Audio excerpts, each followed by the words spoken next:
ఒక చిన్న మాట. నా రోజుల్లో ఇంట్లో ఆడవాళ్ళు కోడళ్ళు ఫుడ్ తినేటప్పుడు ఇంట్లో మామగారికి, అత్తగారికి, ఇంట్లో ఇంకెవరైనా పెద్దవాళ్ళు ఉంటే వాళ్ళందరికీ పెట్టి, బావలు, మరుదులు అందరికీ పెట్టి లాస్ట్ లో తను తినేదట.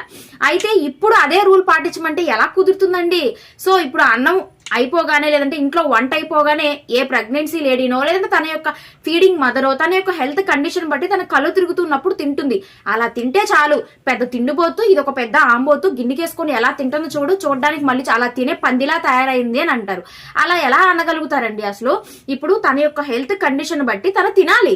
ఎందుకంటే తన బేబీని చూసుకోవాలి, ఇంటిని చూసుకోవాలి. ఇప్పుడు హస్బెండ్స్ ఎప్పుడో రాత్రి 10కో 11కో వస్తున్నారు, బయట నానా గడ్డి చెత్త అంతా జంక్ ఫుడ్ తిని. మాకు అలా కుదరదు కదా. ఇప్పుడు మేము హస్బెండ్ రాకుండా తినేసామంటే తనకు ఉంచకుండా మొత్తం మేమే మెక్కేస్తామని కాదు. సో తన యొక్క హెల్త్ కండిషన్ బట్టి తనను తను చూసుకోవడం కూడా చాలా చాలా ముఖ్యం. దయచేసి ఎవరైనా మిమ్మల్ని ఇలాంటి మాటలు అంటూ ఉంటే వాటిని ఈ చెవుతో విని ఈ చెవుతో